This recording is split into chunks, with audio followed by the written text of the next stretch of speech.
जय श्री कृष्ण, राधे कृष्ण। ओम नमो भगवते वासुदेवाय।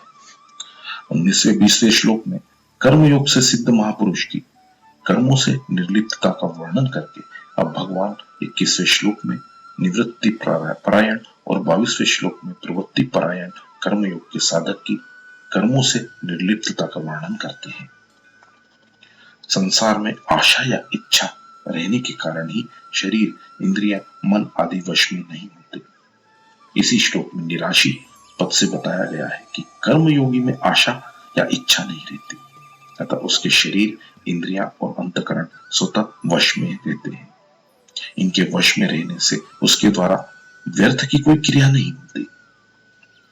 कर्मयोगी अगर सन्यासी है तो वह सब प्रकार की भोग सामग्री के संग्रह का स्वरूप से त्याग कर देता है। अगर वह गृहस्थ है तो वह भोग बुद्धि से अपने सुख के लिए किसी भी सामग्री का संग्रह नहीं करता।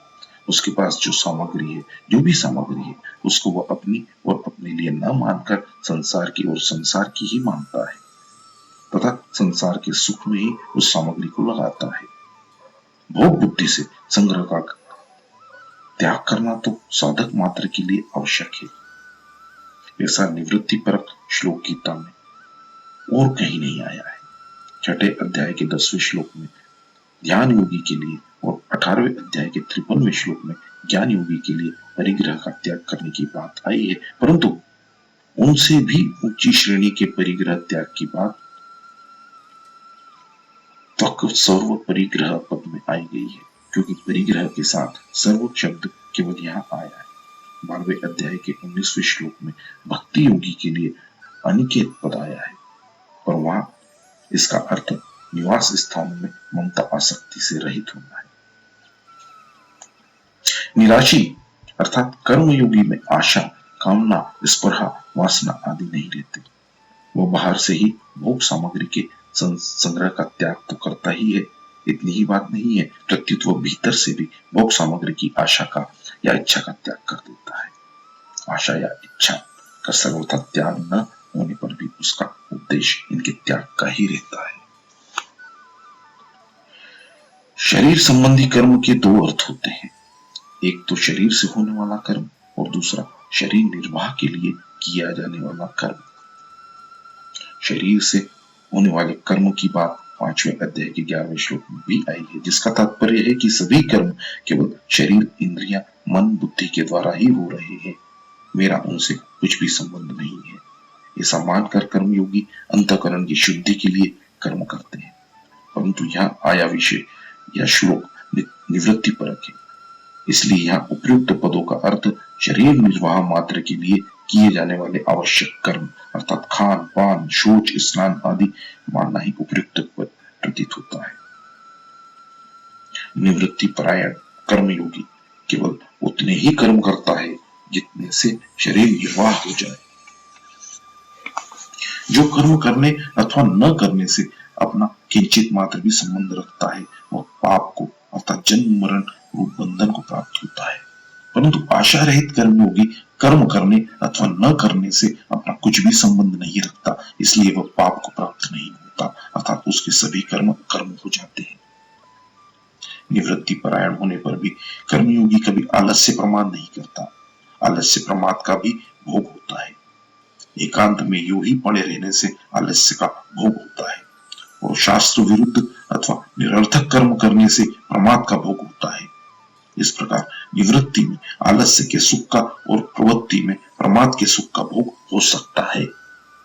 तथा आलस्य प्रमाद से मनुष्य पाप को प्राप्त होता है, परंतु बहुत कम कर्म करने पर भी निवृत्ति परायण कर्मयोगी में किंचित मात्र भी आलस्य प्रमाद नहीं आते। यदि उसमें किंचित मात्र भी आलस्य प्रमाद आते तो किल्विषकम आत्मोक्ति कहना नहीं बनता, अर्थात उसके शरीर, इंद्रिया और अंतकरण संयत है, इसलिए उसमें आलस्य प्रमाद आ ही नहीं सकते। शरीर, इंद्रिया तथा अंतकरण के वश में होने से, भोग सामग्री का त्याग करने से तथा आशा, कामना, ममता आदि से रहित होने से उसके द्वारा निषिद्ध क्रिया हो ही नहीं सकती।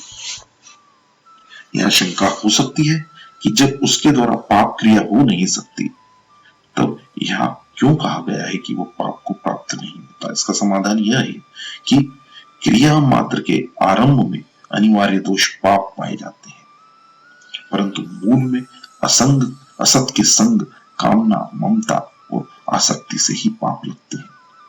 कर्मयोगी में कामना, ममता और आसक्ति होती ही नहीं, अथवा उसका कामना, ममता और आसक्ति का उद्देश्य नहीं होता, इसलिए उसका कर्म करने अथवा न करने से कोई प्रयोजन नहीं होता।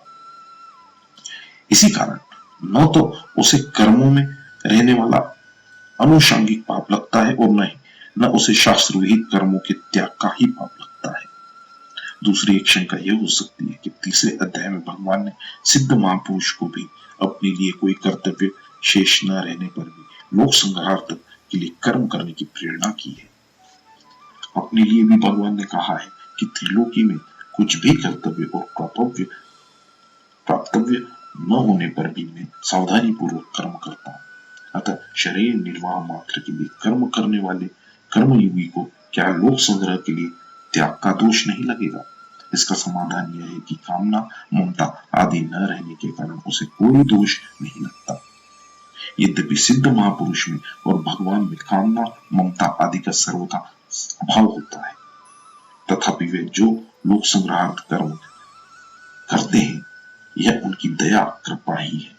वास्तव में वे लोक संग्रह करें अथवा न करें, इसमें वे स्वतंत्र हैं, इनकी उन पर कोई जिम्मेवारी नहीं है।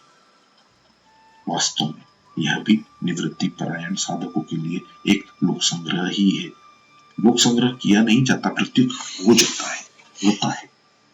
तीसरी एक शंका यह भी हो सकती है कि तीसरे अध्याय के 13वें श्लोक में भगवान ने केवल अपने शरीर का पोषण करने वाले मनुष्य को पापी कहा है, और यहाँ कहते हैं कि शरीर निर्वाह मात्र के लिए कर्म करने वाला पाप को प्राप्त नहीं होता। दोनों का सामंजस्य कैसे हो? इसका समाधान यह है कि जब तक भोग बुद्धि है और कर्मों तथा पदार्थों में आसक्ति बनी हुई है, तब तक कर्म करने अथवा न करने से पाप लगता ही है। इसलिए यहाँ प्राचीन आत्मकारण पद आए हैं, परंतु उस कर्म योगी में भोग बुद्धि नहीं है और कर्मों तथा पदार्थों में आसक्ति भी नहीं है। अतः सर्वथा निर्लिप्त होने से उसे कर्म करने अथवा न करने से किंचित मात्र भी पाप नहीं लगता। इन श्लोकों को अगर सांख्य योगी का मान ले तो क्या आपत्ति है, क्योंकि इसमें आए गए सब लक्षण सांख्य योगी में घटते हैं।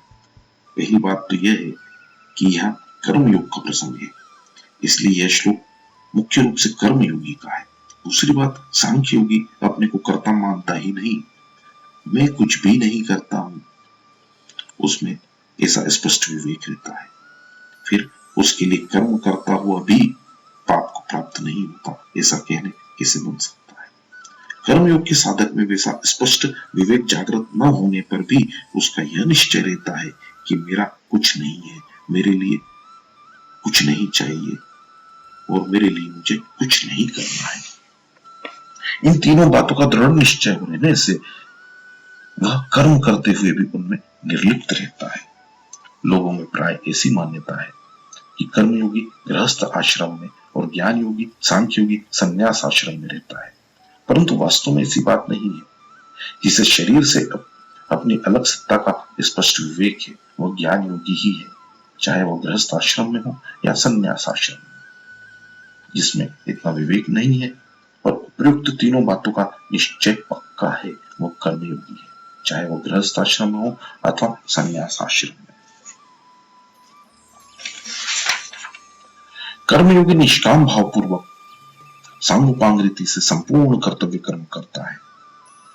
फल प्राप्ति का उद्देश्य न रखकर कर्म करने पर फल के रूप में उसे अनुकूलता, प्रतिकूलता, लाभ या हानि, मान या अपमान, स्तुति या निंदा आदि जो कुछ मिलता है उसमें उसके अंतःकरण में कोई असंतोष पैदा नहीं होता। जैसे वो व्यापार करता है तो उसे व्यापार में लाभ हो अथवा हानि उसके अंतःकरण पर उसका कोई असर नहीं पड़ता। वह हर एक परिस्थिति में समान रूप से संतुष्ट रहता है, क्योंकि उसके मन में फल की इच्छा नहीं होती। तात्पर्य यह है कि व्यापार में उसे लाभ हानि का ज्ञान तो होता है तथा वह उसके अनुसार यथोचित चेष्टा भी करता है, पर परिणाम में वह सुखी दुखी नहीं होता। यदि साधक के अंतःकरण पर अनुकूलता, प्रतिकूलता का थोड़ा सा असर पड़ भी जाए तो भी उसे घबराना नहीं चाहिए, क्योंकि साधक के अंतःकरण में वह प्रभाव स्थायी नहीं रहता, शीघ्र मिट जाता है। उपयुक्त पदों में आया लाभ शब्द प्राप्ति के अर्थ में, जिसके अनुसार केवल लाभ या अनुकूलता का मिलना ही लाभ नहीं है, प्रत्युत लाभ हानि, अनुकूलता प्रतिकूलता आदि जो कुछ भी प्राप्त हो जाए वह सब लाभ ही है। कर्मयोगी संपूर्ण प्राणियों के साथ अपनी एकता मानता है, इसलिए उसका किसी भी प्राणी के साथ किंचित मात्र भी ईर्ष्या का भाव नहीं रहता। विमत्सर पद अलग से देने का भाव यह है कि अपने में किसी भी प्राणी के प्रति किंचित मात्र भी ईर्ष्या का भाव न आ जाए। इस विषय में कर्मयोगी बहुत सावधान रहता है, कारण कि कर्मयोगी की संपूर्ण क्रियाएं प्राणी मात्र के हित के लिए होती है। अतः यदि उसे किंचित मात्र भी ईर्ष्या का भाव होगा तो उसकी संपूर्ण क्रियाएं दूसरों के हित के लिए नहीं हो सकेंगी। ईर्ष्या दोष बहुत सूक्ष्म है। दो दुकानदार हैं और आपस में मित्रता रखते हैं। उनमें एक की दुकान दूसरे की अपेक्षा ज्यादा चल जाए तो दूसरे में थोड़ी ईर्ष्या पैदा हो जाएगी कि उसकी दुकान ज्यादा चल रही है, मेरी कम चले। इस प्रकार ईर्ष्या दोष के कारण मित्र से भी मित्र की उन्नति नहीं सही जा सकती। जहाँ आपस में प्रेम है, एकता है, मित्रता है, वहां भी ईर्ष्या दोष आ जाता है। फिर जहाँ वेर, भिन्नता आदि हो वहां का तो कहना ही क्या। इसलिए साधक को इस दोष से बचने के लिए विशेष सावधान रहना चाहिए। कर्मयोगी लाभ हानि, मान अपमान, स्तुति निंदा, अनुकूलता प्रतिकूलता, सुख दुख आदि द्वंद्वों से अतीत होता है। इसलिए उसके अंतःकरण में उन द्वंद्वों से होने वाले राग और द्वेष, हर्ष और शोक आदि विकार नहीं होते। द्वंद्व अनेक प्रकार के होते हैं, जैसे भगवान का सगुण साकार रूप ठीक है या निर्गुण निराकार रूप ठीक है, अद्वैत सिद्धांत ठीक है या द्वैत सिद्धांत ठीक है, भगवान में मन लगा या नहीं लगा, एकांत मिला या नहीं मिला, शांति मिली या नहीं मिली, सिद्धि मिली या नहीं मिली इत्यादि। इन सब द्वंद्वों के साथ संबंध न होने से ही साधक निर्द्वंद होता है। जैसे तराजू किसी भी तरफ झुक जाए तो भी वो बराबर नहीं कहलाता, ऐसे ही साधक के अंतःकरण में किसी भी तरफ झुकाव हो जाए तो वह द्वंद्वातीत नहीं कहलाता। कर्मयोगी सब प्रकार के द्वंद्वों से अतीत होता है, इसलिए वह सुखपूर्वक संसार बंधन से मुक्त हो जाता है। किसी भी कर्तव्य कर्म का निर्विघ्न रूप से पूरा हो जाना सिद्धि है और किसी प्रकार के विघ्न बाधा के कारण उसका पूरा न होना असिद्धि है। कर्म का फल मिल जाना सिद्धि है और न मिलना असिद्धि है। सिद्धि और असिद्धि में राग और द्वेष, हर्ष और शोक आदि विकारों का न होना ही सिद्धि असिद्धि में सम होना रहता है। अपना कुछ भी नहीं, अपने लिए कुछ भी नहीं चाहिए और अपने लिए कुछ भी नहीं करना है। ये तीनों बातें ठीक ठीक अनुभव में आ जाए तभी सिद्धि और असिद्धि में पूर्णतः समता आ जाएगी। यह कृत्वा अपि पदों का तात्पर्य है कि कर्मयोगी कर्म करते हुए भी नहीं बनता, फिर कर्म न करते हुए बंधने का प्रश्न ही पैदा नहीं होता। वो दोनों अवस्थाओं में निर्लिप्त रहता है। जैसे शरीर निर्वाह मात्र के लिए कर्म करने वाला कर्मयोगी कर्मों से नहीं बनता, वैसे ही शास्त्र विहित संपूर्ण कर्मों को करने वाला कर्मयोगी भी कर्मों से नहीं बनता। वास्तव में देखा जाए तो कर्मयोगी में कर्म करना, अधिक करना, कम करना अथवा न करना बंधन या मुक्ति का कारण नहीं है। इनके साथ जो लिप्तता लगाव है वही बंधन का कारण है और जो निर्लिप्तता है वही मुक्ति का कारण है। जैसे नाटक में एक व्यक्ति लक्ष्मण का और दूसरा व्यक्ति मेघनाद का स्वांग करता है, धारण करता है, तो दोनों व्यक्ति अपने अपने स्वांग को, नाटक को ठीक ठीक निभाते हुए उसमें निर्लिप्त रहते हैं अथवा अपने को वास्तव में लक्ष्मण या मेघनाद नहीं मानते। ऐसे ही कर्मयोगी अपने वर्ण, आश्रम आदि के अनुसार कर्तव्य का पालन करते हुए भी उनमें निर्लिप्त रहता है, अर्थात उनसे अपना कोई संबंध नहीं मानता। उसका संबंध नित्य निरंतर रहने वाले स्वरूप के साथ रहता है, प्रतिक्षण परिवर्तनशील प्रकृति के साथ नहीं। इसलिए उसकी स्थिति स्वाभाविक ही समता में रहती है। समता में स्थिति रहने से वो कर्म करते हुए भी उनमें बंधता नहीं है। यदि विशेष विचार पूर्वक देखा जाए तो समता स्वतः सिद्ध है। ये प्रत्येक मनुष्य का अनुभव है कि अनुकूल परिस्थिति में हम जो करते हैं, प्रतिकूल परिस्थिति आने पर भी हम वही करते हैं। यदि हम वही एक ही न रहते तो दो अलग अलग अनुकूल और प्रतिकूल परिस्थितियों का ज्ञान कैसे होता, किसे होता? इससे सिद्ध हुआ कि परिवर्तन परिस्थितियों में होता है, अपने स्वरूप में नहीं। इसलिए परिस्थितियों के बदलने पर भी स्वरूप में हम सम जो के त्यों ही रहते हैं। भूल ये होती है कि हम परिस्थितियों की ओर तो देखते हैं पर स्वरूप को नहीं देखते। अपने सम स्वरूप की ओर न देखने के कारण ही हम आने जाने वाली परिस्थितियों से मिलकर सुखी और दुखी होते हैं।